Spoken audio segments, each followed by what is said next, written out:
السلام علیکم ورحمۃ اللہ وبرکاتہ۔ آج 15 مارچ ہے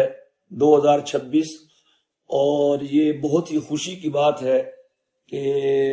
حکومت پاکستان نے، ہماری وفاقی حکومت نے 15 مارچ کا دن یوم ناموس رسالت کے لیے خاص کیا ہے۔ یعنی یہ دن ناموس رسالت کے حوالے سے منایا جائے گا۔ ہم حکومت کے اس اقدام کو سراہتے ہیں اور اس پر انہیں مبارکباد پیش کرتے ہیں، اور ساتھ یہ بھی گزارش ہے کہ صرف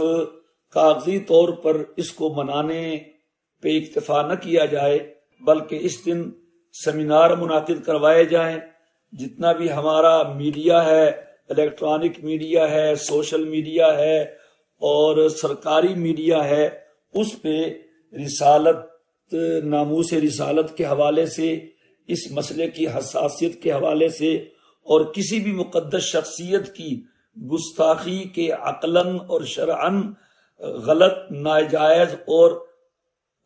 برا ہونے کے حوالے سے اچھے اچھے مضامین علماء کرام کے، اسکالرز کے، اہل علم کے وہ نشر کیے جائیں، تاکہ ہماری پبلک کو، ہماری عوام کو بھی اس سے آگاہی حاصل ہو۔ ایک تو مخصوص قسم کی عوام ہے، وہ تو ہر معاملے میں آگے بڑھ چڑھ کے حصہ لیتی رہتی ہے۔ جو ہمارے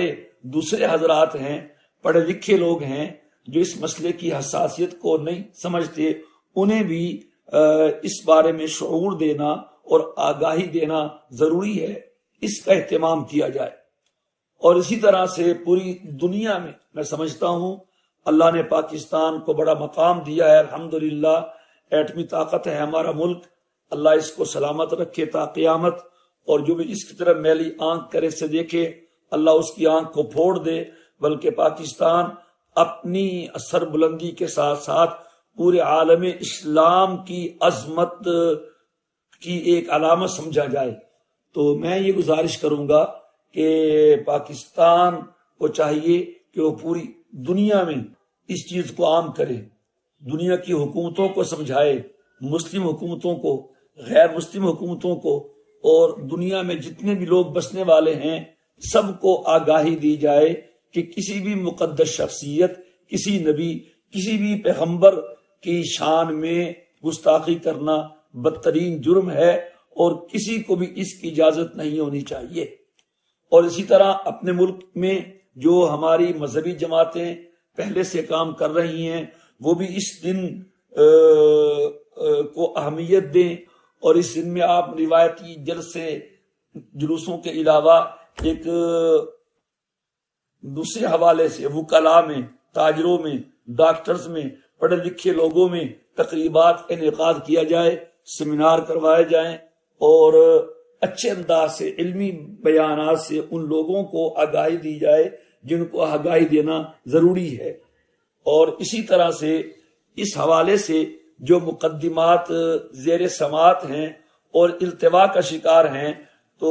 عدلیہ کو چاہیے ان مقدمات کا جلد فیصلہ سنائے، اور جو گستاخی رسول کے مجرمان ہیں یا ملزمان ہیں ان کو جلد کیفر کردار تک پہنچایا جائے، تاکہ اس حوالے سے کوئی بھی قانون اپنے ہاتھ میں نہ لے۔ اور آئندہ کے لیے بھی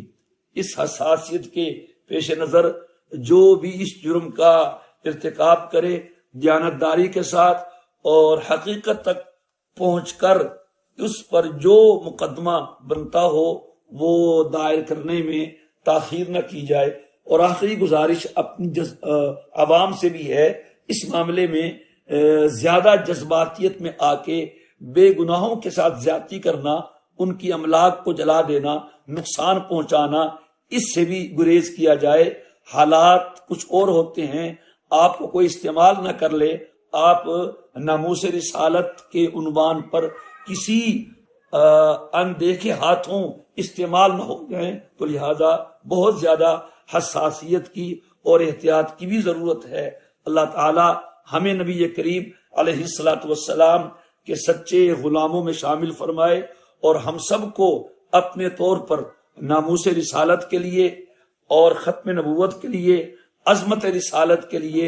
اپنے اپنے طور پہ خدمات انجام دینے کی توفیق عطا فرمائے۔ اللہ تعالی ہمیں غلامان رسول میں شامل فرمائے، اور کل قیامت کے دن نبی کریم علیہ الصلوۃ والسلام کی شفاعت بھی نصیب فرمائے، اور آپ کے حوض کوثر پہ حاضری بھی نصیب فرمائے۔ میں آخر میں پھر حکومت پاکستان کے اس اقدام کو سراہتا ہوں اور خراج تحسین پیش کرتا ہوں۔ السلام علیکم ورحمۃ اللہ وبرکاتہ۔